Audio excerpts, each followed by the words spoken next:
নমস্কার, আমি মৌসুমী। শিলালিপিতে আপনাদের সবাইকে স্বাগত জানাই। শোনাচ্ছি সাহিত্যিক জ্যোতিরিন্দু নন্দীর 12 ঘর এক উঠোন। গল্প পাঠ ভালো লাগলে শেষে একটা লাইক দিয়ে যেতে ভুলবেন না।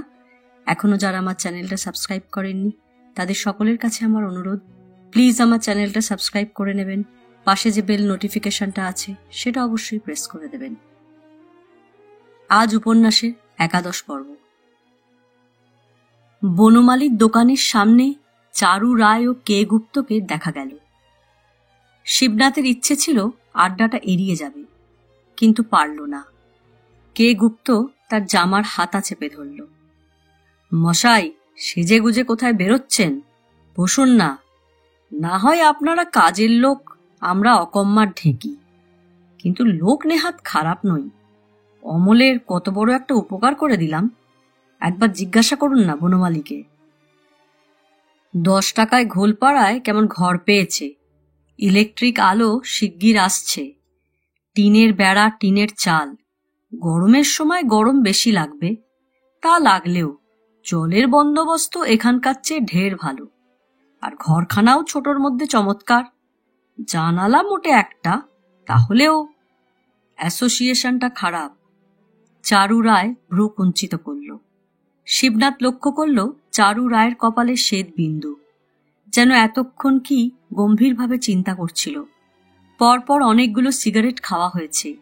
জুতোর আশেপাশে ছড়ানো পোড়া টুকরোর সংখ্যা দেখে শিবনাথ অনুমান করল এখনো একটা মুখে জ্বলছে। অ্যাসোসিয়েশন বলতে তুমি কি বোঝো আমি জানি না। কে গুপ্ত বিশেষ সন্তুষ্ট নয় চারুর কথা শুনে। কেন, খোট্টা বস্তি বলে সে? রিক্সাওয়ালা ঠেলাওয়ালারা আশেপাশে আছে, এতে আপত্তি? নাকে শব্দ করে গুপ্ত হাসল। এখানকার মানুষগুলো কি শুনি? চোর, বেশ্যা, সিফিলিটিক পেশেন্ট, আর আমার মতন পাঁচুর মতন মাতাল আর বনমালীর মতো রমেশের মতন খুনি নিয়ে তো পাড়ার অ্যাসোসিয়েশন। কি বলেন মশাই? প্রথমে শিবনাথ এবং পরে বনমালীর দিকে তাকায় গুপ্ত। কথাটা মিথ্যে বললাম বনমালী? না না, খুনিকে খুনি বলবে তাতে রাগ করার আছে কি? গুপ্তর কথায় রাগ করেনি প্রতিপন্ন করতে বনমালী হেসে মাথাটা দুবার নেড়ে একজন খদ্দেরকে বিদায় করতে পেঁয়াজ ও লঙ্কা ওজন শেষ করে তাড়াতাড়ি বার্লির ডিবে খুলল।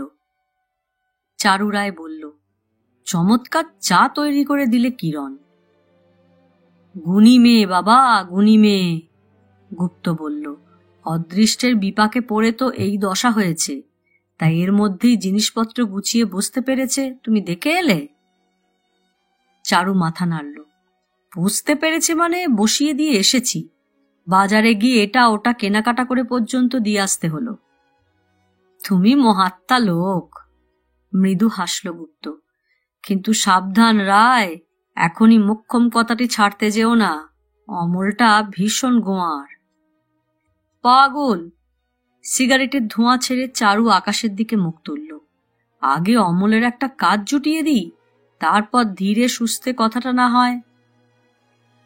তাই বনমালী সায় দেয়।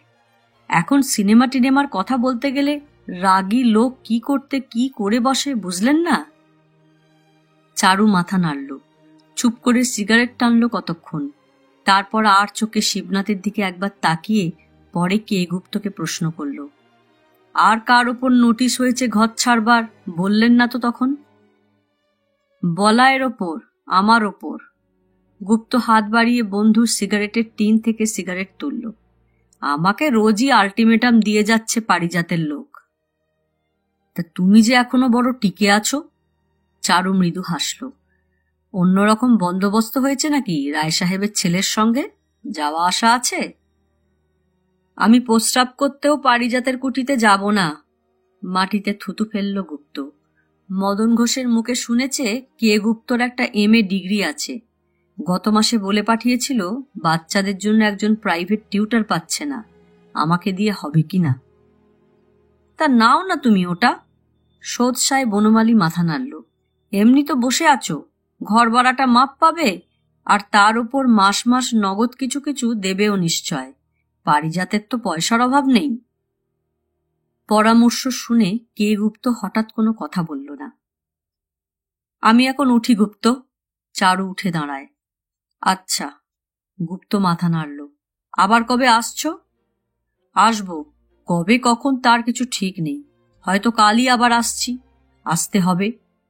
চারুর ঠোঁটের সূক্ষ্ম অর্থব্যঞ্জক হাসি শিবনাথের চোখ এড়াল না। চলি মশাই। শিবনাথের দিকে তাকিয়েও চারু মাথা নাড়ল। শিবনাথ হেসে ঘাড় কাত করল। অদূরে সুপুরি গাছের গুঁড়ি ঘেঁষে চারুর হলদে টু সিটার দাঁড়িয়ে, সেদিকে যেতে যেতে চারু শীষ দেয়। উদ্যোগী পুরুষ। বন্ধু দূরে সরে যেতে কে গুপ্ত হেসে বনমালীর দিকে তাকায়। কাপ্তান লোক। বনমালী হাসে। তা তোমার বন্ধু এমনটি না হয়ে যায়? মায়াকানন ছবিতে আজকের সিনটাও থাকবে নাকি? শিবনাথ হঠাৎ প্রশ্ন করতে কে গুপ্ত চমকে উঠল। কোন সিন? কিসের সিন? এই যে অমল আর তার স্ত্রীকে বাড়িওয়ালার লোক এসে অপমান করছিল। শিবনাথ হাসে। গুপ্ত এবার গলা দিয়ে অদ্ভুত শব্দ বার করল। বলেছি তো মশাই, আগুন, এপিডেমিক, বলাৎকার, রাহাজানি, খুন, জখম, উচ্ছেদ, উৎপীড়ন, বস্তি জীবনের কিছুই বাদ দিচ্ছে না চারু। খাওয়া নেই, ঘুম নেই, রাত দিন এ পাড়ায় ঘুরঘুর করছে কি সাধে, ছবির মাল মশলা জোগাড় করছে। শিবনাথ প্রকাণ্ড এক ঢোক গিলে চুপ করে রইল, কিন্তু গুপ্ত চুপ ছিল না, যেন চারুর সামনে বনমালীর প্রস্তাবের যোগ্য উত্তর দিতে ইতস্তত করছিল। চারু চলে যেতে খুব এক হাত নিলে বনমালীর ওপর।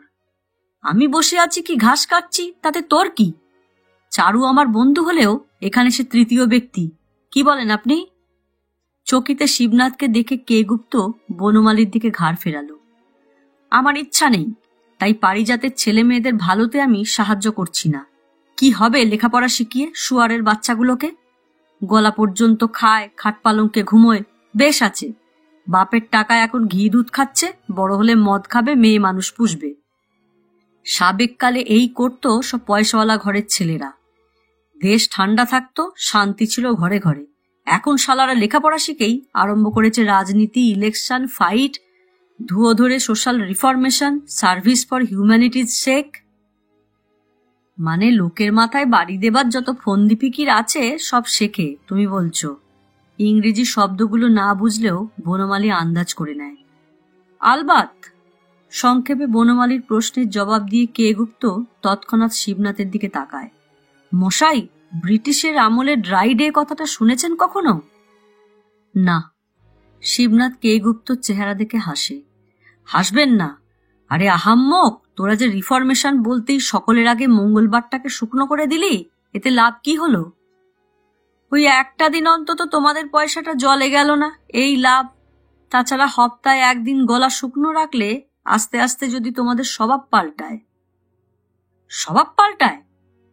বনমালীর কথা শুনে কে গুপ্ত গর্জন করে উঠল। খুব খবর রাখিস কি না? খোঁজ নিয়ে দেখ গে, 6 দিনে যে পরিমাণ মদ বিক্রি হয় তার 8 গুণ বেশি কাটে ওই ড্রাই ডেতে। রিফরমেশন। কথা শেষ করে কে গুপ্ত শিবনাথের দিকে মুখ ফেরায়। কোনো কথা না বলে শিবনাথ মৃদুমন্দ হাসে। মশাই, এ তল্লাটে এনে বাসা নিয়েছি যেদিন, সেদিনই আমি এখানকার ইতিবৃত্ত শুনলাম। রায় সাহেবের আমলে আনাচে কানাচে 5-7টা ঘর ছিল। কমজোরি কেরোসিনের ডিবের মতো টিমটিম করে জ্বললেও খেয়ে পড়ে একরকম সুখেই তারা কাটাচ্ছিল। পারিজাত এসে সবগুলোকে খেদিয়ে দিয়েছে। কারণ পাবলিক ওম্যান পাড়ায় থাকলে আমি আপনি খারাপ হয়ে যাব। অত মন খারাপ করছো কেন? একটা পয়সা খরচ করে খেয়া পার হলে খালের ওপারে চলে যাও, ডজন ডজন মিলবে।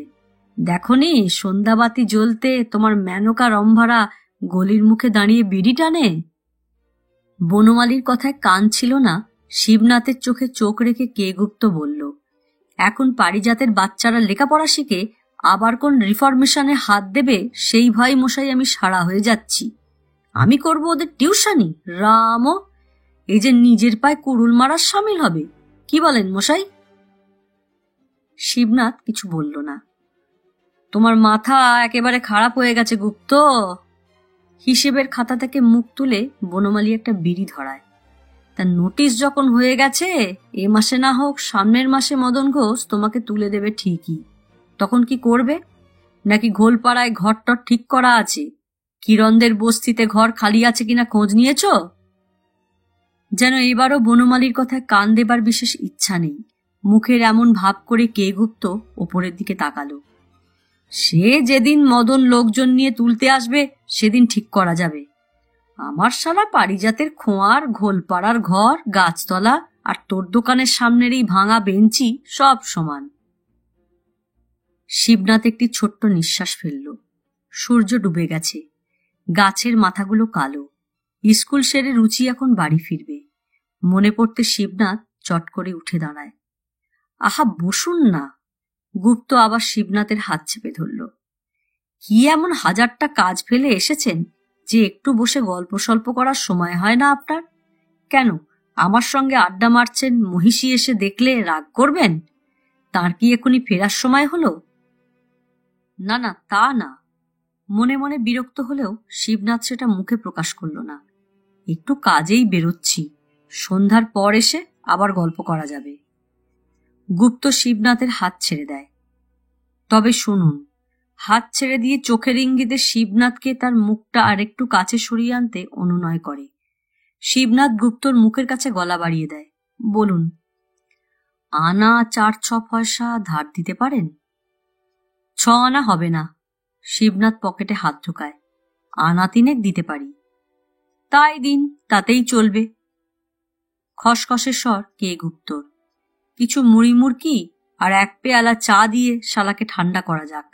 সেই সকাল থেকে কিছু পড়েনি আর এমন কাঁইকুঁই করছে। নিজের পেটের ওপর হাত রেখে কে গুপ্ত এবার গুজগুজ করে হাসল। দিন 3 আনা, দ্যাটস এনাফ। এর বেশি দিতে না পারলে কথা কি? শিবনাথ কথা বলল না। কে গুপ্তর প্রসারিত হাতের তেলোয় একটা দুয়ানি ও 2টো ডবল ছেড়ে দিয়ে আস্তে আস্তে রাস্তার দিকে পা বাড়ালো।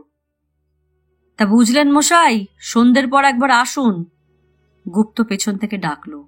শিবনাথ তাকায় না, ঘাড় কাত করে সামনের দিকে হাঁটতে লাগলো। তোমার ওই সোনার চারু বন্ধুর কাছ থেকে 1-8 টাকা ধার চেয়ে নিয়ে এবেলা 4টি ভাত টাত খাওয়ার ব্যবস্থা করলেই পারতে। চিনে বাদাম আর মুরকি চালাবে কত? তুই চুপ কর, তুই থাম গাধা। চারুর কাছে এখন আমি ভাতের পয়সা চাই? ক্যাফে ডিডিওতে বসে 12 বছর একসঙ্গে গ্লাস টেনেছি কিনা? মুদির আর বুদ্ধি হবে কত? বনমালী চুপ করে রইল। বন্ধু কিন্তু তৃতীয় ব্যক্তি, কথাটা মনে রাখবি। ওর কাছে 2 আনা 4 আনা কি টাকা আধুলিটা ধার চাওয়া যায় না। তাও বটে, মোটা কমিশন পাবে অমলের গিন্নি যদি 1-8 বয়ে নামে। এখন আর খুচরো ধার ফাড়ছে হাত কালো করে লাভ নেই। কে গুপ্ত কিছু বলল না। কেননা হঠাৎ দূরে রুচিকে দেখা গেছে। এক হাতে একটা ব্যাগ আর এক হাতে মেয়ের হাত ধরা। যে হাতে ব্যাগ সেই হাতে 2টো কমলা লেবু। দোকানের সামনে দিয়ে শিবনাথের স্ত্রী যতক্ষণ পর্যন্ত হেঁটে রাস্তাটা পার হয় এবং বাড়িতে ঢোকে ততক্ষণ কে গুপ্ত সেদিকে তাকিয়ে থাকে। অত তাকিয়ে দেখছো কি? গিলে খাবে নাকি? বনমালী একসময় হিসাবের খাতা থেকে মুখ তোলে। কে গুপ্ত দোকানের দিকে মুখ ঘুরিয়ে বসল। কি বললি? বলছিলাম তুমি তো তাকাও, কিন্তু খুকির মাটি একদিনও তোমার দিকে চোখ ফেরালো না, সোজা অন্দরে চলে যায়। গুপ্ত কথা বলল না। বেশি লেখাপড়া জানা মেয়ে কিনা, তাই অহংকার মনে মনে। বনমালী বলল, আমাদের বিশেষ ভালো চোখে দেখেন না। তোমাকে ভাবে রাস্তার একটা মুদির বন্ধু, অর্ডিনারি লোক। বেশ তো, আমিও ওর চোখে কিছু স্পেশাল হতে চাইনি। কে গুপ্ত পায়ের কাছ থেকে বন্ধু চারু রায়ের ফেলে দেওয়া পোড়া সিগারেটের একটা বড় টুকরো কুড়িয়ে নেয়। সেটা মুখে গুজে বলে, দে দেশলাই। স্কুলের মাস্টারনি, তার আবার অত দেমাক। এক গাল ধোঁয়া ছেড়ে গুপ্ত বলল, আমি মহিলার রূপ যৌবন না, লক্ষ্য করছিলাম আজ চেহারাখানা। কি ব্যাপার? বনমালী ফিসফিস করে উঠল, কিছু হয়েছে নাকি? মহাশয়টি বেকার। কে, তার স্বামী? এই যে এখানে এতক্ষণ বসেছিল শিবনাথ বাবুটি? হ্যাঁ মহারাজ, হ্যাঁ, পরশুদিন কথাটা বেরিয়ে পড়েছে। এতকাল ঢাকা চাপা ছিল। তা বেকারি কে কতকাল ঢাকতে পেরেছে? পরশু রাত্রে দুজনে রীতিমতন ঝগড়া, কথা কাটাকাটি। বেশি রাত করে বাড়ি ফিরলে বেবির মা আমার ঘরে ঢোকা বন্ধ করে দেয়, জানিস তো। পরশু রাত্রে বারান্দায় শুয়ে শুয়ে সব শুনলাম। ওদের ঘরের চৌকাটের কাছে আমার মাথাটা ছিল। কিন্তু ভদ্রলোকের হাবভাব দেখে তো মনে হয় না যে উনি হয়েছেন। সব লোক ডেঞ্জারাস, বুঝলি। কে গুপ্ত অনেকটা নিজের মনে হাসল। এরা মুখে তা কখনো প্রকাশ করে না। তাই বলো, বনমালী সায় দেয়। আমি বলি, এই আদমি খুন করতে পারবে? হ্যাঁ, দুবেলা এখানে আসছে, বসছে, গল্প করছে, মুখ দিয়ে একদিন বার করলো না যে চাকরিটি নেই। কই, তুমি তো পারোনি, প্রথম দিনই তো সব খুলে বললে। বউ একটাতে লেগে আছে কি না, তাই যা এখনো ঢেকে রাখতে পারছে। কাল যদি বইয়ের ওটা যায়? কে গুপ্ত মাথা নাড়ল। গেলেও ভান করবে যায়নি। লাভ কি? বনমালী বলল। ওরা না বলে 2-4-6 দিন, কি ধরো 1 মাস, রকম সকম দেখে কারো তো আর বুঝতে বাকি থাকে না। তা না থাকলেও মুখ দিয়ে এটা প্রকাশ না করার মধ্যে একটা বাহাদুরি আছে বলে ওরা মনে করে। গুপ্ত এবার জোরে জোরে হাসল। অমল ঢাকতে পারেনি, বলাই পারছে না। আমি শর্মা একবেলাও পারলাম না, কিন্তু উনি পারবেন, ওর স্ত্রী পারবেন। 1 নম্বর ঘরের কি নাম হারামজাদির, কমলা পারবে। ভুবনবাবুর মেয়েরাও হয়তো পারতে পারে। কিন্তু আজ বিধু মাস্টারের চাকরি যাক, দেখবি কাল সকালে পায়খানার কি নর্দমার পিছনে শেওড়া গাছটায় ওর শরীরটা ঝুলছে। তোমরা সব বলদ কি না, তুমি, অমল, বিধু মাস্টার। বনমালীর দোকানে সন্ধ্যাদীপ দেখায়, হরি বল বল হরি, শ্রী প্রেমানন্দে হরি হরি বলো হরি। কাঠের ক্যাশবাক্সের গায়ে মাথাটা 3 বার ঠকাস ঠকাস ঠেকিয়ে ধূপদানিটা হাত থেকে নামিয়ে বনমালী কথাটা শেষ করলে। ওরা বেশি শেয়ানা, অতি চালাকের দল। ঠেকতে ঠেকতেও চলে যায়, পড়তে পড়তে উঠে দাঁড়ায়। যা বলেছিস। শব্দ না করে কে গুপ্ত হাসল। অন্ধকার, তাহলেও দেখা যাওয়ার মতন একটা দাঁতও গুপ্তর আস্ত ছিল না। স্পিরিটে সবগুলোর মাথা ক্ষয়ে গেছে। মাটিতে থুতু ফেলে বলল, আমি বলদের বাড়া, না হলে কি আর একটি বেকারের কাছে চা মুড়ির পয়সা চাই? যাকগে, তুই যে ধানাই পানাই নানান কথা শুনিয়ে আমায় ভুলিয়ে রাখছিস, 1 আধটা পাইট হবে নাকি? আজ 7 দিন বকে বকে গলা শুকিয়ে গেল, কই তোর তো কোনো সাড়া পাচ্ছি না। ঝিঁঝি ডাকছিল, তাহলেও বনমালীর গলাটা কম স্পষ্ট ছিল না। বাজার মন্দা গুপ্ত, বাজার খারাপ, দেখছো তো বেচা কেনার অবস্থা। আমার আরো একটা মোটা টাকা লোকসান হয়েছে অন্য ব্যাপারে। সারা ব্যবসার কারবারে আগা পাছা কিছু বুঝবে না, তবু হাত লাগায়। বকরা পাবো আমি। আরে আশ্বিনের আগে পেঁয়াজ পচবে না, আমায় তুই শেখাবি? আমি তো জানি তোর বাণিজ্যের অংশীদার হয়ে ঘরের টাকা আমি খালের জলে ফেললাম ধাপার মাঠের বিষ্ঠায়। হাঁসের গুয়ের বুদ্ধি নেই তোর মাথায়, তুই করবি হাঁসের ডিমের কারবার। কবে কার সঙ্গে ডিমের ব্যবসায় টাকা ঢেলে বনমালী বড় রকমের মার খেয়েছে, সেই সম্পর্কে প্রশ্ন করার নিরর্থক ভেবে গুপ্ত উঠে দাঁড়ালো। তোমার ইচ্ছে হয় খাওয়াবে, না হয় খাওয়াবে না। বললাম, হাতি পা ভেঙে তোমার দুয়ারের সামনে হেঁট হয়ে পড়েছে, দেখতেই তো পাচ্ছ। তাই বলে তো আর। অস্পষ্ট এবং বেশিরভাগ ইংরেজি শব্দ ছিল বলে বনমালী শেষের দিকের কথাগুলো বুঝল না। তাছাড়া শুনলও না তেমন কিছু। কে গুপ্ত রাস্তায় নেমে কবিতা আওড়ায়। Nothing is so beautiful as spring, when weeds in wheel shoot long lovely and lush. কে কে? গুপ্তর পিছনে লোক হাঁটছিল, তারা বলা বলি করছিল। নাম কি, কোথায় থাকে? থাকে এখানকার একটা বস্তিতে, ইংরেজিতে 1st ক্লাস MA। এই অবস্থা এখন?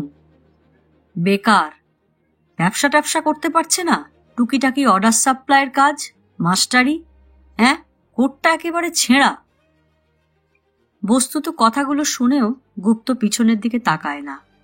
খালি পা, 2 দিন এখন খালি পায়ে চলাফেরা করছে। সেদিন ডোমপাড়ার আগুন দেখতে গিয়ে ছেঁড়া চটির একটি খুইয়েছে। বনমালী বলছে যে রমেশ রায়ের কুকুরটা তার 1 পাটি চটি মুখে নিয়ে গেছে, সে দেখেছে। কিন্তু গুপ্ত বনমালীর কথায় বিশ্বাস করে না। গুপ্তর সন্দেহ জুতো ওরা সরিয়ে ফেলে ইত্যাদি।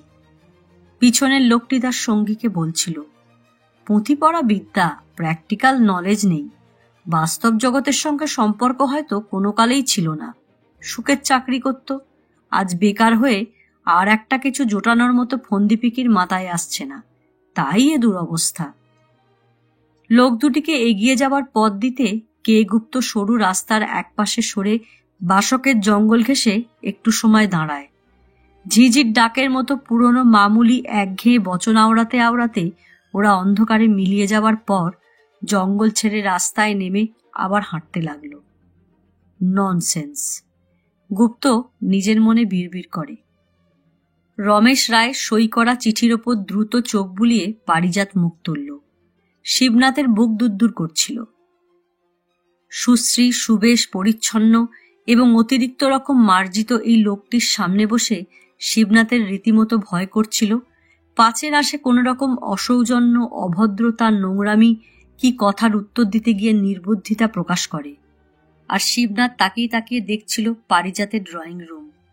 অতিরিক্ত রকম আধুনিক, পরিচ্ছন্ন এবং সুসজ্জিত তো বটেই। একটা সোফার ওপর শিবনাথ মেরুদাঁড়া বেঁকিয়ে বসেছিল, আর পারিজাত তার সুন্দর বাঘছাল চটি পায়ে পায়চারি করছিল। টিন থেকে সিগারেট তুলে পারিজাত মুখে গুঁজল এবং দেশলাই জেলে তাতে অগ্নিসংযোগ করল। শিবনাথকে সিগারেট অফার করা হলো না। মশাই, আপনারা BA MA পাশ করেছেন, কিন্তু আপনাদের শিক্ষা দেওয়ার পদ্ধতি ভালো না। কি রকম? প্রশ্ন করতে গিয়েও শিবনাথ করল না, কেননা পারিজাতের বক্তব্য তখনও শেষ হয়নি। আপনি কি 8 নম্বর বস্তিতে থাকেন? শিবনাথ ঘাড় নাড়ল। আপনি আর কিছু করেন কি? আমি আপাতত কিছু করছি না, তবে একটু ব্যবসা ট্যাবসা করবার ইচ্ছে আছে। পারিজাত অল্প শব্দ করে হাসল। ব্যবসা করবেন? কিছু টাকা সংগ্রহ হয়েছে বুঝি? ঠিক তা না, শিবনাথ বলল। আমার ওয়াইফও গ্র্যাজুয়েট। তিনি কমলাক্ষী গার্লস হাই স্কুলের টিচার। আমার টিউশনির টাকাটা জমিয়ে আমি ছোটখাটো একটা কিছু স্টার্ট দিতে চাই। Good idea. পারিজাত একসঙ্গে প্রচুর ধোঁয়া উদ্গীরণ করে শিবনাথের চোখের দিকে এতক্ষণ পর তাকালো। রমেশের সই করা চিঠিটা ছিঁড়ে 2 টুকরো করে ফেলল। না, বলছিলাম আপনাদের বস্তির আর এক ভদ্রলোক সেদিন এসেছিলেন, MA পাস। আমার 7-8 বছরের 2 বাচ্চাকে পড়াতে বসে তিনি আধ ঘন্টার মধ্যে 80টা ইংরেজি শব্দ বলে ফেললেন। আমি ওদের পড়ার ঘরেই তখন ছিলাম। কি পড়াচ্ছিলেন? শিবনাথের হাসি পেল। প্রাথমিক স্বাস্থ্যবিজ্ঞান। পারিজাত এখন আর হাসছিল না। বাংলা শব্দগুলোর বাংলা মানে তিনি ভুলে গেছেন বলে মনে হলো। অপরিচ্ছন্ন বোঝাতে ডাটি, বাষ্প বোঝাতে ভেপার, বীজাণু বোঝাতে ব্যাকটেরিয়া ইত্যাদি আমদানি করলেন। 4র্থ শ্রেণীতে পড়ে আমার ছেলে দুটি। একবার চিন্তা করুন। শিবনাথ চুপ করে রইল। কি নাম ভদ্রলোকের? হ্যাঁ, কে গুপ্ত। এককালে তিনি কোন অফিসের ভয়ানক বড় অফিসার ছিলেন শুনেছি। পারিজাত এবার মৃদু হাসল। তারপর? কৌতূহল দমন করতে না পেরে শিবনাথ বলে ফেলল, তাই বলুন।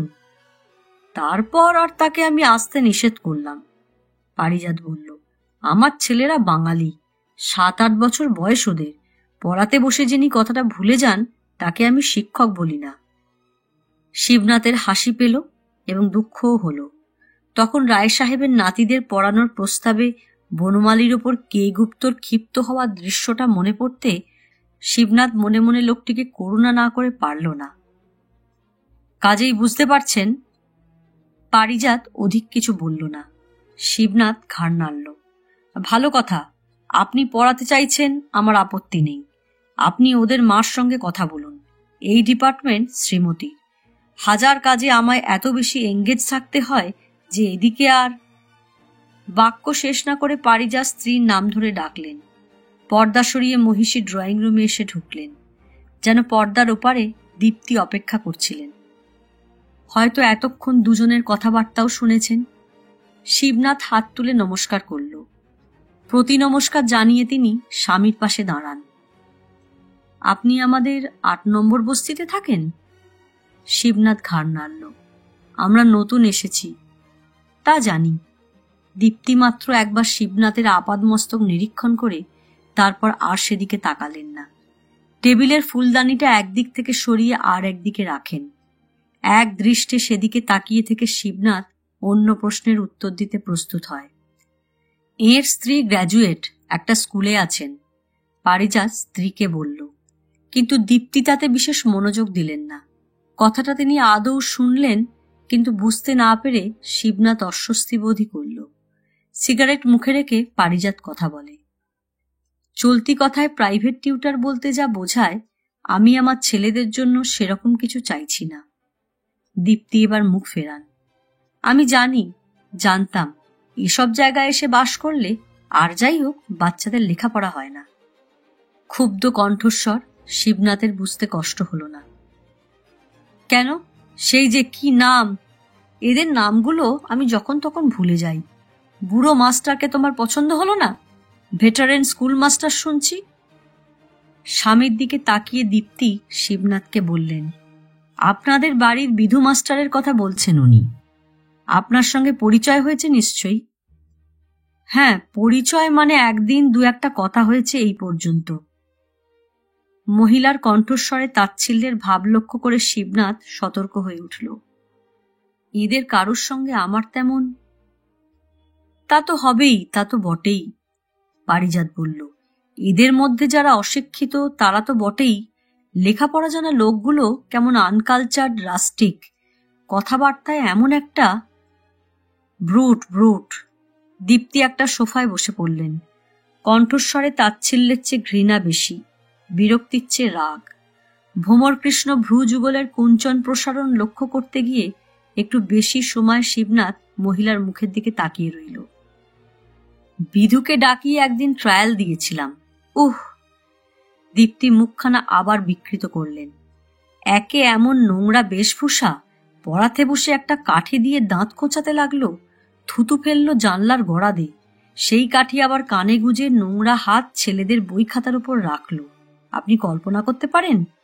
আমি দাঁড়িয়ে দৃশ্যটা দেখলাম, আমার মাথা ঘুরছিল। এই লোক আমার ছেলেদের মানুষ করবে? তারপর শিবনাথ ঘৃণায় মুখ কুঞ্চিত করল। আমি স্কামটার সঙ্গে কথাই বলি না, মুখে দুর্গন্ধ। বস্তির লোক, এর চেয়ে ওর কাছ থেকে কি আর ভালো আশা করতে পারো? পারিজাত শব্দ করে হাসল। সেদিনই মাস্টারকে জানিয়ে দিতে হলো আমাদের ছেলেদের পড়াতে হবে না। পারিজাত শিবনাথের দিকে তাকায়। শিবনাথের দুই কান লাল হয়ে গেল, কিন্তু মুখের হাসি নিভতে দিল না। আমার ধারণা ছিল এখানে, অবশ্য কম খাক বেশি খাক সেটা বড় কথা নয়, চলায় ফেরায় কথাবার্তায় অন্তত এরা সভ্য সুশ্রী হবে, কিন্তু এখন দেখছি অন্য রকম। শিবনাথ পারিজাতকে বোঝাতে চেষ্টা করল। শহরে ঘর একরকম পাওয়াই যাচ্ছে না, ফাইন্ডিং নো আদার অল্টারনেটিভ, বুঝলেন না? নিরুপায় হয়ে আজ এখানে আমি আছি, অন্যত্র সুবিধা মতন ঘর পেলেই। পারিজাতের আগে দীপ্তি শিবনাথের দুঃখটা বুঝলেন। অবশ্য সবাই যে বিধু মাস্টারের মতন আমি তা বলবো না, ভদ্র সমাজে মিশতে পারে এমন লোকও দু একজন আছে। এই ধরুন আপনাদের রমেশ, আমার তো বেশ পছন্দ হয়েছে লোকটিকে। ও রমেশ, হি ইজ ওয়ান্ডারফুল। পারিজাত মাথা নাড়ল। অথচ দেখুন, লেখাপড়া একরকম জানে না বললেই চলে, তবু কত সভ্য, মার্জিত। তাছাড়া যাকে বলে সেলফ মেড ম্যান। ভয়ানক গরিব ছিল যখন এখানে আসে, আমি শ্বশুরমশাইয়ের কাছে শুনেছি, কিন্তু মাথা খেলিয়ে এটা ওটা করতে করতে বেশ দুটো পয়সা করে ফেলেছে। আমি শুনেছি, আমায় বলেছেন সব রমেশবাবু। শিবনাথ গর্বিতভাবে দীপ্তির চোখে চোখ রাখল। অবসর সময়টা আমি তার চায়ের দোকানে বসেই কাটাই। আমি তাই ভাবি, পারিজাত বলল, শুনি লোকে উপোস থাকছে, বাড়ি ভাড়ার টাকা জোগাড় করতে পারে না, স্ত্রী পুত্র কন্যার পরনে জামা কাপড় নেই। কিন্তু কেন এমন হয়? নিশ্চয়ই তাদের বুদ্ধির দোষে এমন হচ্ছে। আরও কারণ আছে, দীপ্তি একটা বক্তৃতার সুরে বললেন। অলসতা, কর্মবিমুখতাও দারিদ্র্যের লক্ষণ। না হলে ধরুন এই অমল, তেমন লেখাপড়াও জানে না, বেশ তো চাকরি ছিল না, তুমি ফ্রি করে এটা ওটা যেমন লজেন চুস বিস্কুট কি তেল সাবান বিক্রি করে 2 পয়সা রোজগার করতে পারতে। নিশ্চয়ই তাতে তোমার সম্মান ক্ষয়ে যেত না? পারিজাত বলল, জোয়ান ছেলে, রিক্সা টানতে পারো, মোট বয়ে পেট চালাতে তোমার মতো লোকের আপত্তি করা উচিত না, কি বলুন? ক্ষীণ হেসে শিবনাথ বলল, এসব ওদের বোঝায় কে বলুন? বাধা দিয়ে উত্তেজিত স্বরে পারিজাত বলল, বুঝাতে যাওয়া বিপজ্জনক। সদুপদেশ কেউ দিতে গেলে তারা তার অন্যরকম অর্থ ধরে নেয়। নিয়েছে। অ্যাজ ফর ইনস্ট্যান্স, রমেশ বুঝিয়েছিল তার স্ত্রীকে না হয় আমাদের গেঞ্জির কলে কাজ নিতে, অ্যান্ড দ্যাট বাগার ওয়েন্ট আপ টু কিল হিম। অমলকে নাকি ইনসাল্ট করা হয়েছে এ কথা বলার দরুন। বুঝুন, মারতে চেয়েছিল সে রমেশকে। শুধু তাই? শিবনাথ লক্ষ্য করল দীপ্তিও কম উত্তেজিত হননি। চোখের ইঙ্গিতে স্বামীকে দেখিয়ে বললেন, এ পর্যন্ত ওর সম্পর্কেও নানান রকম কথা বলতে অমল ভ্রুক্ষেপ করেনি।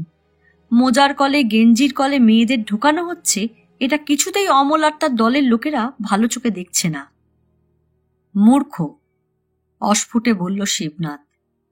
এরকম সমস্ত ব্যাপার। পারিজাত উত্তেজনাটা একটু প্রশমিত করে সিগারেটের পরিবর্তে এবার পাইপ ধরায়। তারপর আস্তে আস্তে পায়চারি করে বলে, এদের ভালো করতে যাওয়া উচিত না। ভালো করতে গেলে তাতে মন্দের অংশ কতটা দাঁড়িপাল্লা নিয়ে ওজন করতে বসে। উপকার করতে গেলে তাতে কি পরিমাণ ত্রুটি আছে খুঁজতে আরম্ভ করে। ঘরের অভাব, শহরতলিতে লোকের সংখ্যা বেড়ে গেছে। জঙ্গল কেটে খানা ডোবা বুঝিয়ে খরচপত্তর করে টিন টালি দিয়ে আস্তানা তৈরি করে মানুষকে থাকতে দেওয়া হলো। অমনি নিন্দা আরম্ভ হলো, বস্তি বসানো হয়েছে গরিবদের এক্সপ্লয়েট করতে। ক্যাপিটালিস্ট রায় সাহেব আর তার ছেলের আর 5টা কারবারের মতো এটাও একটা বড় রকমের বিজনেস। পারিজাত চুপ করতে দীপ্তি বলল, অ্যাজ ফর ইনস্ট্যান্স, এখানে মেয়েদের একটা সমিতি আছে। সমিতি মানে 5টি মেয়ে একত্র হয়ে আমাদের বাড়ির পিছনের জমিতে কানামাছি খেলত। এসে দেখেছি।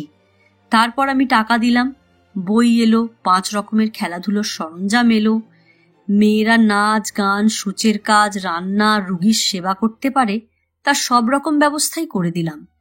কিন্তু অন্য দিক থেকে আরম্ভ হলো অ্যাডভার্স ক্রিটিসিজম। কি না?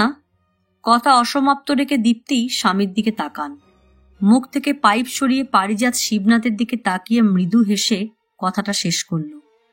বড়লোক গরিবদের শোষণ করছে, কিন্তু বড়লোকের গিন্নি সমিতি টমিতি করে সোশ্যাল ওয়েলফেয়ার দেখাচ্ছেন।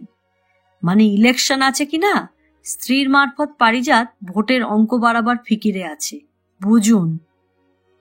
শিবনাথ মৃদু হাসল। কাজেই আমিও ঠিক করেছি ওদের আর ভালো করব না। প্রায় দাঁত ঘষে পারিজাত বলল, ইচ্ছা ছিল আপনাদের বাড়ির সামনের রাস্তাটা পাকা করে দেব, কিন্তু দিলে হবে কি? বলবে বস্তির লোকের সুবিধার জন্য কি আর পারিজাত এটা করেছে? জল কাদায় নিজের গাড়ি চালাবার অসুবিধা হয় দেখে এদিকে নজর পড়েছে। তুমি অতি সহজেই ডিসহার্টেন্ড হয়ে পড়ো। স্বামীর কথা শুনে দীপ্তি রুষ্ট হন। কুঞ্চিত ভ্রুযুগল। শ্বশুরমশাই অসুস্থ, নিজে এসে দেখাশোনা করতে পারেন না, কিন্তু তাই বলে তুমি যদি হাল ছেড়ে দাও তবে কিছুই থাকবে না। বস্তি এখন বড় কথা না, ব্যবসা বাণিজ্য ছড়িয়ে আছে, সেগুলো দেখতে হবে। বোঝো বেশি বাড়াবাড়ি করছে, আস্তানা ভেঙে দাও। দরকার নেই আমার। বেকার বাউন্ডুলে সব ভাড়াটে বসিয়ে ফি মাসে ঘর ভাড়া আদায়ের হাঙ্গামা পোহানো। না না, তা হবে না। পারিজাত আবার ধীরে ধীরে পায়চারি করছিল। I have decided. স্ত্রীর দিকে তাকিয়ে বলল, 18 টাকা ভাড়া দেবার সামর্থ্য নেই, কিন্তু 40 টাকা ভাড়া গুনতে পারে এমন লোকেরও অভাব হবে না। বাবার সঙ্গে কনসাল্ট করতে পারছি না, কর্পোরেশনের সঙ্গে হাঙ্গামাটা চুকছে না, তাই আরও কিছু টাকা ঢালতে হবে হয়তো। ড্রেনের মামলাটা চুকে গেলে আমি ওখানে পাকা বাড়ি তুলব। বেকার বাউন্ডুলের বস্তি আর রাখছি না। তাই করো, তাই করা উচিত। দীপ্তি স্বামীর দিকে না তাকিয়ে শিবনাথের দিকে তাকান। কুৎসিত কদর্য 1 পাইস ফাদার মাদারদের বাড়ির কাছে রেখে জায়গাটা নরক করে রেখো না, কি বলেন? সুন্দর অধরষ্টের বঙ্কিম ভঙ্গিমা শিবনাথকে মুগ্ধ করল। নিশ্চয়ই, মাথা নাড়ল সে। দীপ্তি আলস্য ভঙ্গের হাই তুলে বললেন, যাকগে, এখন কাজের কথায় আসা যাক। রমেশ পাঠিয়েছে তুমি কি ভদ্রলোককে ছেলেদের টিউটার হিসেবে রাখবে ঠিক করলে? হ্যাঁ, সেজন্যই তো এত কথাবার্তা। পারিজাত স্ত্রীর দিকে তাকালো। তুমি কি আজই একে ট্রায়াল দিয়ে দেখতে চাও? আজ? ও বাবা, ভীষণ টায়ার্ড আমি। তাছাড়া ওরা এখনো পর্যন্ত ফিরলেই না। আসবে, বিশ্রাম করবে, পোশাক বদলাবে, দুধ খাবে, পড়া আরম্ভ করতেই অনেক রাত। ওরা আজ পড়বে না। তাছাড়া অতক্ষণ কি উনি বসে থাকবেন? চারিদিকে তাকিয়ে যেন অন্ধকারে ঢিল ছোড়ার মতো শিবনাথ প্রশ্ন করল, বাচ্চারা বুঝি এখনো বেরিয়ে ফেরেনি? হ্যাঁ, ওদের জন্য নতুন গাড়ি কেনা হয়েছে আজ। খুব বেড়াচ্ছে, সারাদিন বেরিয়েছে। একটু আগে সরকারকে সঙ্গে দিয়ে শহরে পাঠালুম। আমার ওষুধও আনা হবে, ওদের বেড়ানোও হবে। কি ওষুধ খাওয়ার, কি লাগাবার, অসুখটা কোথায় ইত্যাদি জানবার জন্য শিবনাথ ভিতরে ভিতরে অত্যন্ত কৌতূহল বোধ করল। কেননা সোফার ওপর ঈষৎ হেলে বসা পারিজাত গিন্নির পেঁয়াজ রঙের একটা ওভারকোট গলা পর্যন্ত ঢাকা নাতি বৃহৎ তনু, শঙ্খের মতো গ্রীবা, আপেল মসৃণ লালাভ গালের কোথাও অসুখ থাকতে পারে শিবনাথ চিন্তা করতে পারল না। বাঁ হাতের অনামিকায় একটা হীরের আংটি, উজ্জ্বল কালো চোখের তারা। চোখেরও কোনো অসুখ নেই, এ সম্পর্কে শিবনাথ নিশ্চিন্ত ছিল। একবারও চোখের পাতা একত্র না করে শিবনাথ তার দুধে আলতা রং আঙুলের নখগুলি দেখতে লাগল। প্রসারিত বাঁ হাতটা দীপ্তি একটা হাঁটুর ওপর রেখে পাটা একটু নাড়ছিলেন। আমরাও এই সবে বেড়ানো শেষ করে ঘরে ফিরলাম, পারিজাত বলল। তা তো দেখতেই পাচ্ছি। রমেশের চিঠি নিয়ে শিবনাথ বিকেল থেকে এখানে অপেক্ষা করছিল। বাইরে বারান্দায় বসেছিল। তারা বাড়ি ফিরে তাকে ড্রয়িং রুমে এনে বসিয়েছেন। আজ দুজন একলা বেড়াতে বেরিয়ে আমরাও অনেক দূর গিয়েছিলাম, দীপ্তি বললেন। তা আপনি কাল একবার আসুন। কখন, সকালে নাকি? শিবনাথ মেরুদাঁড়া সোজা করল। না বাবা, সকালে হবে না। মেয়ের গানের মাস্টার আসে, আমাকেও কাছে থাকতে হয়। বেশ তো, না হয় বিকেলে, মানে সন্ধ্যার পর এমন সময়, ইতস্তত করছিল শিবনাথ। আসুন। শিবনাথ উঠে দাঁড়াবে এমন সময় বাইরে কলরব শোনা গেল। গাড়ি এসে দাঁড়িয়েছে দরজায়, বোঝা গেল। ওরা এসেছে। পারিজাত ভুরু তুলল। বেড়ানো হয়ে গেল? দীপ্তি তড়াক করে সোফা ছেড়ে উঠে দাঁড়ান। বাবলু, মোনা, চন্দন, কেয়া, রেবা, রঞ্জু, শোভন, ও কি এর মধ্যেই তোমাদের হয়ে গেল? সরকার মশাই কোথায়? দরজায় দাঁড়িয়ে দীপ্তি রীতিমতো হাঁপাতে থাকেন। আর সব ভিড় করে মাকে ঘিরে দাঁড়ায়। বড় বড় চোখ, কালো কোঁকড়া চুল, পাকা ডালিম দানার মতো গায়ের রং। ছেলেগুলো সুন্দর কি মেয়েগুলো বলা শক্ত। শিবনাথ হাঁ করে তাকিয়ে দেখল। দেখে যেমন সেদিন খালপাড়ে বিস্মিত অভিভূত হয়েছিল, এখনো তার মনের অবস্থা তাই হল। দীপ্তির দিক থেকে শিবনাথ চোখ ফেরাতে পারছিল না। গর্ভধারিণী, যেন বিশ্বাস হয় না, বিশ্বাস করতে বাধ্য শিবনাথের। হঠাৎ তার খেয়াল হলো সবাই তার দিকে তাকিয়ে মনোযোগ দিয়ে দেখছে। শিবনাথ লজ্জা পায়। কে মা, ইনি কে? তোমাদের নতুন মাস্টারমশাই। এখনো হয়নি, কাল ঠিক হবে। পারিজাতের দিকে রুষ্ট ভ্রুভঙ্গি হেনে দীপ্তি বাচ্চাদের বললেন। 8 নম্বর বাড়িতে থাকেন। ও, সেই বস্তিতে? ধেত! বড় ছেলেটি তৎক্ষণাৎ আপত্তিসূচক মাথা নাড়ল। বড় মেয়েটি গাল ফোলাবার মতন চেহারা করে বাবার দিকে তাকায়। ইস, মন্টুদার মতো মাস্টার এখানে পাবো না বাবা। উনি কি আমায় অঙ্ক বোঝাতে পারবেন? মেজ ছেলেটি বড় ছেলেটির কাঁধ ঘেঁষে দাঁড়ায়। আপনি কি ফুটবল খেলা দেখেন? বলুন তো, এবারে ইস্টবেঙ্গল মোহনবাগানের কাছে এত মার খেল কেন? শিবনাথ অবাক হলো এবং খুশিও হলো শিশু প্রশ্নকর্তাদের গম্ভীর চেহারা দেখে। মেজ মেয়েটি বলল, আমি জানি, এবার নিউ এম্পায়ারে যে গিটার বাজনা হয়ে গেল আপনি দেখতে যাননি। লম্বা মেয়েটার দেশ কোথায় আপনি জানেন? জানেন না? নরওয়ে। নরওয়েজিয়ান গার্ল, নাম মিস রুবেলা। আহ, এত কঠিন প্রশ্নের দরকার কি? বড় ছেলেটি বোনকে ধমক দেয়। তুই চুপ কর কেয়া, আমি একটা সহজ প্রশ্নে ভদ্রলোককে কাবু করে দিচ্ছি। আচ্ছা বলুন তো, একটা পার্টিতে আপনি উপস্থিত থাকেন। 1 গ্লাস গেলার পর আপনি আর ড্রিঙ্ক করতে চাইছেন না, তখন কি করবেন? চোখ বড় করে শিবনাথ পারিজাতের বড় ছেলেকে দেখছিল। প্রশ্ন করে ছেলেটি হাতের ঘড়ি দেখছে। 8 বছরের ছেলের হাতে সুন্দর রিস্টওয়াচ দেখে শিবনাথ যত না পুলকিত হয়, তার চেয়ে বেশি হয় তার ঘড়ি দেখার ভঙ্গি দেখে। 1, 2 মিনিট পার হওয়ার পরও শিবনাথ প্রশ্নের জবাব দিতে পারল না দেখে ছেলেটি মুখ তুলে মার দিকে তাকিয়ে মাথা নাড়ল। কিচ্ছু না, বোগাস, জেনারেল নলেজে পণ্ডিত। দীপ্তির মুখে এত বড় একটা সিল্কের রুমাল, অর্থাৎ শিবনাথ বাচ্চাদের হাতে ভীষণ ঘায়েল হচ্ছে দেখে তিনি হাসি লুকোন। পারিজাত পাইপের তামাক পাল্টায়। বাবলু, তোমরা ভুলে যাচ্ছ ইনি ব্যারিস্টার হয়ে বিলেত থেকে আসেননি, সাধারণ মধ্যবিত্ত ঘরের ছেলে। তাহলেও একজন গ্র্যাজুয়েট, তাঁর স্ত্রী গ্র্যাজুয়েট, 8 নম্বর বস্তিতে আছেন এরা, কাজেই আমাদের প্রজা বলা চলে। সুতরাং বিলাতি কালচার না জানা থাকলেও আমাদের প্রজা হিসেবে এদের যতটা সম্ভব সুযোগ সুবিধা দেওয়াই আমাদের উচিত। আজ আর সময় হবে না, কাল তোমার মা টেস্ট করে যদি বোঝেন রাখা চলে, তবে আপাতত একেই তোমাদের প্রাইভেট টিউটর হিসেবে অ্যাপয়েন্টমেন্ট দেওয়া হবে। আমরা ঠিক করেছি। এতক্ষণ বই নিয়ে কথা হচ্ছিল।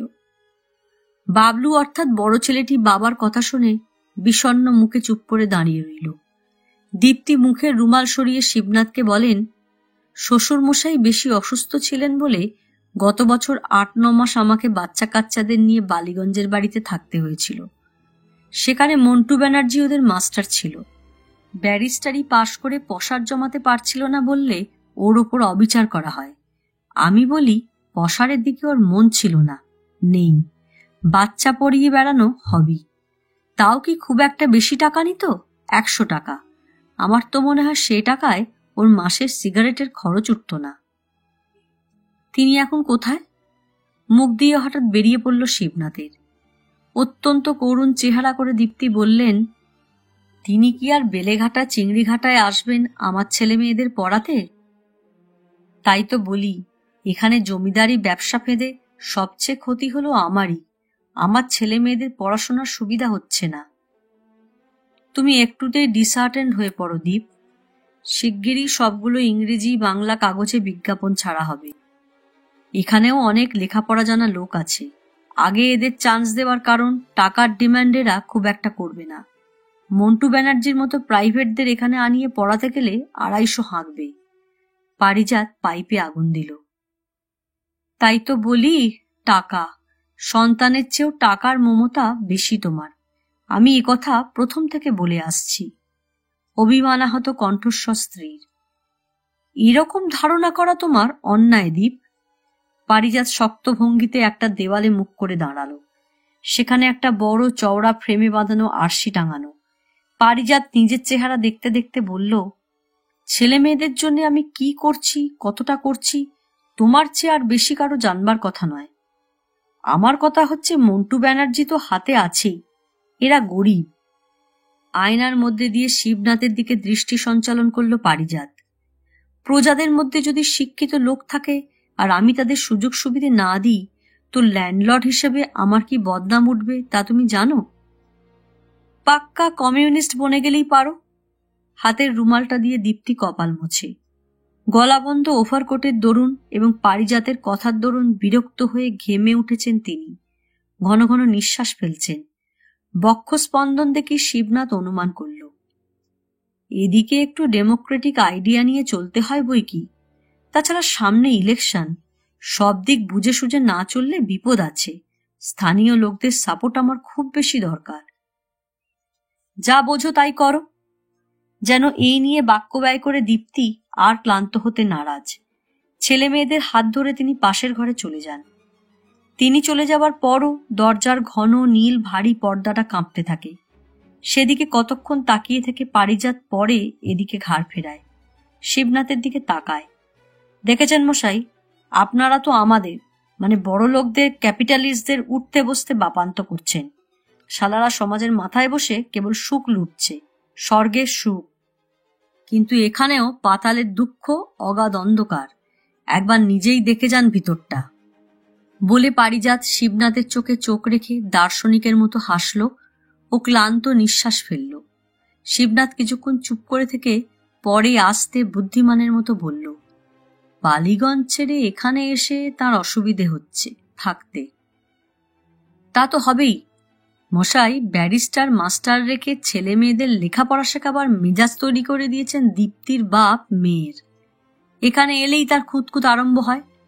মানে শ্বশুরের ওখানে ওটা মিথ্যে কথা, থাকেন তিনি সেখানে তার বাপের বাড়িতেই। বালিগঞ্জে তাঁরও বাপের বাসা। আমার বাবার চেয়ে ওর বাবার পয়সা বেশি, আর ও বাড়ির সঙ্গেই মন্টু ব্যানার্জির ঘনিষ্ঠতা। শিবনাথ অধপতন হয়ে শুনল। পারিজাত বোঝা গেল স্ত্রীর ওপর ভয়ঙ্কর ক্রুদ্ধ আছে কোনো কারণে। গম্ভীরভাবে ঘরময় পায়চারি করতে লাগলো। একটু পর শিবনাথ মনে সাহস সঞ্চয় করে বলল, আচ্ছা স্যার, আজ চলি, কাল একবার দেখা করব। আসবেন, মহিষী তো জানিয়ে দিয়েছেন। আমি বলেছি তো আপনাকে, এসব আমার ডিপার্টমেন্ট না। কাল এসে তাঁর সঙ্গে সাক্ষাৎ করুন, তাকে প্লিজ করুন, বহাল হয়ে যাবেন। কোনোদিন শিখতে পারবে না যেসব বখাটে ছেলে মেয়ে, তাদের শিক্ষা দীক্ষা সম্পর্কে ভেবে সময় ব্যয় না করে আমার অন্য কিছু করতে হয়। পারিজাত আবার দ্রুত ভঙ্গিতে পাইপে তামাক পড়ল, তারপর তাতে অগ্নিসংযোগ করে এবং 1 সেকেন্ড আর অপেক্ষা না করে ছুটে বাইরে গিয়ে গাড়ি গাড়ি বলে চিৎকার করে উঠল। যেন গ্যারেজ থেকে গাড়ি বেরিয়ে এলো। পারিজাত গিয়ে গাড়িতে উঠল। শিবনাথ শব্দ শুনে আন্দাজ করল। আরও একটু সময় বসে কান পেতে থেকে পরে পারিজাতের ড্রয়িং রুম থেকে শিবনাথ যখন রাস্তায় নামল, তখন শুনতে পেল বাড়ি থেকে পিয়ানো বাজাচ্ছে। ও বাড়িতে দীপ্তি ছাড়া আর কে পিয়ানো বাজাতে পারে কল্পনা করতে করতে শিবনাথ রাস্তায় নেমে এলো। আমরাও মশাই শ্রেণী সংগ্রামের অসহ্য যাতনা ভোগ করছি। আমার বাবার চেয়ে দীপ্তির বাবা বেশি বড় লোক। এই গরমে স্বামী স্ত্রীর জীবন অহরহ পুড়িয়ে মারছে। নিষ্ঠুরা দীপ্তিকে একবার আপনারা চোখে দেখুন। রাস্তায় চলতে চলতে পারিজাতের করুণ হা হুতাশ মাখা চোখ দুটোর অর্থ শিবনাথ এখন বেশ বুঝতে পারল। বুঝতে পেরে নিজের মনে ঠোঁট টিপে হাসল। কিন্তু সবচেয়ে বড় কথা, ওকে প্লিজ করুন, বহাল হয়ে যাবেন। পারিজাতের সুন্দর উক্তিটা শিবনাথের কানে পাকা হয়ে রইল। আজ এ পর্যন্তই। উপন্যাসের 12 পর্ব নিয়ে অন্যদিন আসব। গল্প পাঠ ভালো লাগলে লাইক, শেয়ার, কমেন্টস করতে ভুলবেন না। আজকের মতো নমস্কার।